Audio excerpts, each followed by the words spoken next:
store is Ritzy Quilting because it is named for my grandmother, who was named Ritzy. So that was her given name, and she was the most influential woman you could have ever met. She was a World War II nurse. She was a nurse long after the war ended, and she was so resilient. But everything she did was charity-based with her quilting. For many, many years, she quilted for a burn center with recycled silk wedding dresses.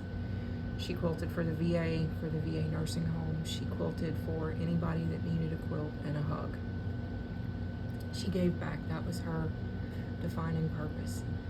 The top hat in my logo is a variation of the Mad Hatter from Alice in Wonderland, because my grandmother used to read me Alice in Wonderland as a child.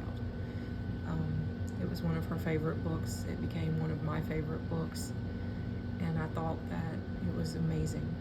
But my grandmother used to say that Alice and Dorothy from The Wizard of Oz all had something in common. They all had whatever they needed inside themselves, they just had to find it. And so that logo was sort of to remind me that you have what you need. The store was started because I felt broken when I was diagnosed with lupus.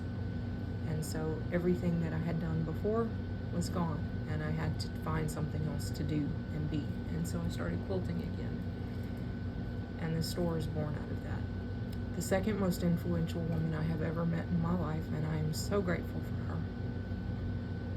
And I feel as strongly about her as I did my grandmother, so don't tell her. She seems kind of shy, but her name's Kay Elliott, and she used to own the Stitch and Frame. But Miss Kay was starting to wind down her store just as I was getting the idea for mine. Miss Kay pulled strings with companies to help me get contracts to sell fabric. She sold me her trailer. She sold me all of the fixtures in my store. She helped me make my first orders. She told me what would sell, what wouldn't sell. She kept me from making a lot of very costly mistakes, and she still does that. But there you go. The two most influential women I've ever met in my life was my grandmother and Kay.